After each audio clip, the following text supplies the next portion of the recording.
Should I vote for Kamala Harris or should I vote for Donald Trump? I live in an actual battleground state that has many votes up for grabs. Wait, are they votes? Yeah, electoral votes. Yes, yes, yes. That has many electoral votes up for grabs.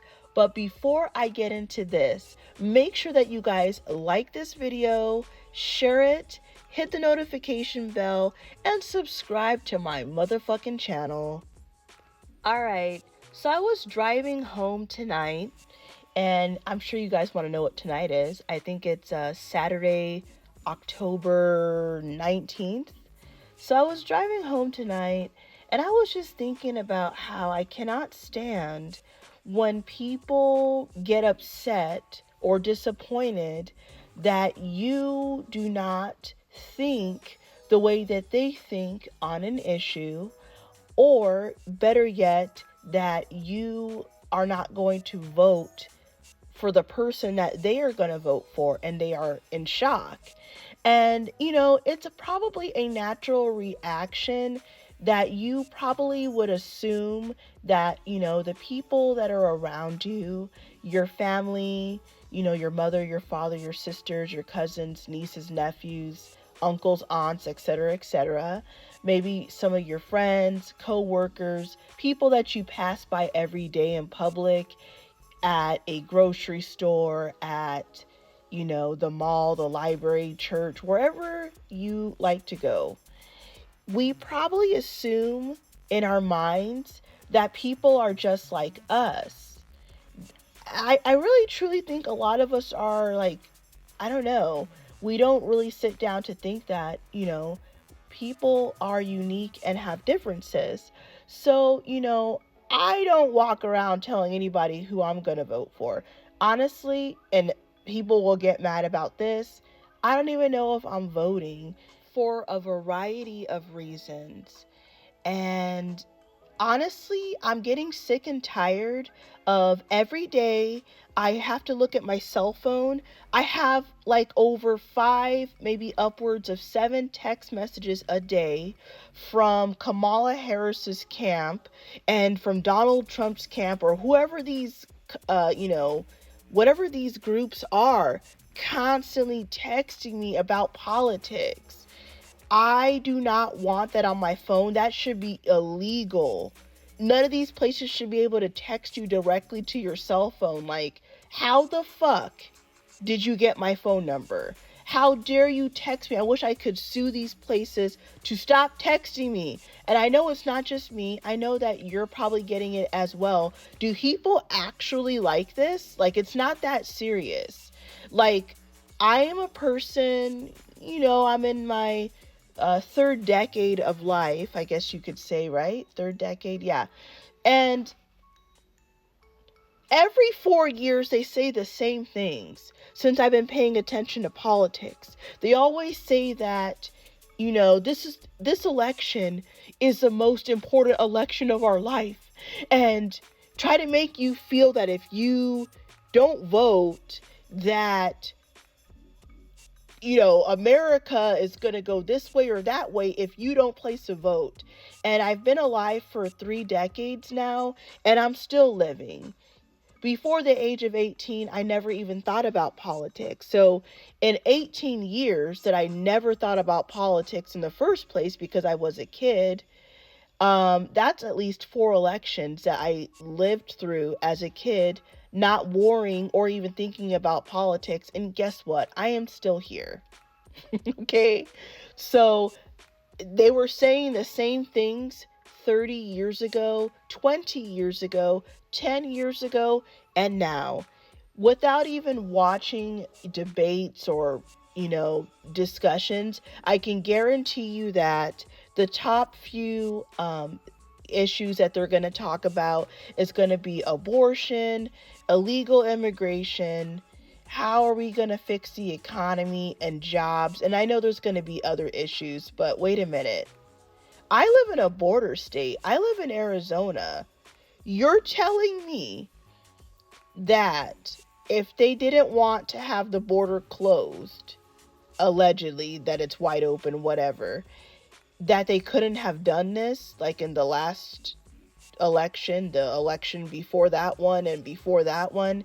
It's like, how can you guys make it to like 70, 80 years old hearing the same talking points every 4 years? For me, it's just annoying. Like, most of this stuff that they rehash every 4 years, it is just to, well, get you to vote.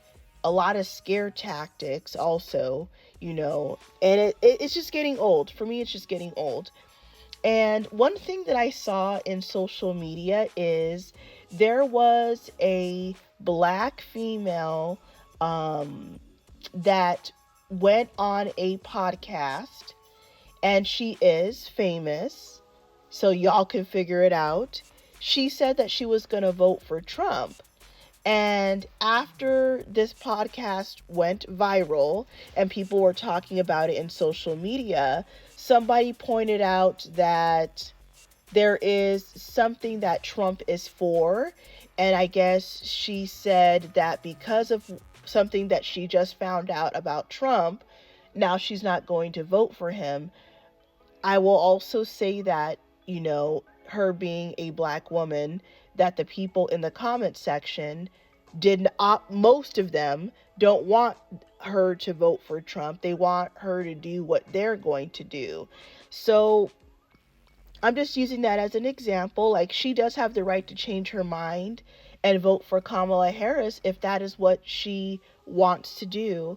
So my point about this video is just that I think that people should just vote for whoever they want to vote for. We already know this, but we do know that when you reveal who you want to vote for, how you stand on certain issues, you're going to alienate like 1 out of 2 people. If you say you're pro-life, you got half the country would be upset with you. If you say you're pro-choice, now the other half of the country is upset with you because you are pro-choice. If you say God knows what on any issue, doesn't matter. If I say this, half the country is gonna fucking hate me. If I say the other side, they're gonna hate me. I really don't even think people should say, they should just maybe consider keeping things to themselves unless they want the scrutiny that's gonna come with it. So I'm aware if I say I'm gonna vote for Trump, people are going to be upset, and I'm aware that if I say I'm going to vote for Kamala Harris, people are also going to be upset. I also have another dynamic that I am a woman. So a woman saying she's going to vote for Trump has certain implications, and a person that is black saying they're going to vote for Trump has certain implications. If I say that I'm going to vote for Kamala Harris, that has certain implications. Why am I going to vote for Kamala Harris? She's only half black. Am I voting for her because she's a woman? Am I going to vote for Kamala Harris because she identifies as black? There's just so many angles to look at all these politics, and either way, at the end of the day, these elections come down to about 10 states. If you live in the state of Montana, I mean, don't take any offense, but your vote is pretty much worthless because Montana's going to go red. It comes down to certain battleground states like Georgia, like Arizona, like Nevada, like Iowa, the same states every 4 years. So, and they always keep saying Florida's like a battleground state, and then they always talk about the Cubans and how the Cubans don't vote like other Latinos. But that's another story for another time. But I just wanted to say that you listening to this video should vote for whoever you want to vote for. Even if it's somebody I would not want to vote for, you should still vote for them. Who gives a shit what anybody says? Don't let anybody shame you from voting for this person or that person. I believe that you should stay true to who you are. If you feel passionate about certain issues, like let's say you are a pro-life, then stay true to that. Don't let anybody try to change you to be pro-choice. If you want illegal immigration, stay true to that. If you don't want illegal immigration, stay true to that also. So, for all of you that are going to be breaking your necks at the polls, just vote for who you want to vote for. And just know that no matter how you vote, if you were to reveal it, half the people are going to get upset that you voted for whoever. So let me know what you guys think in the comments. Am I totally off? Am I crazy?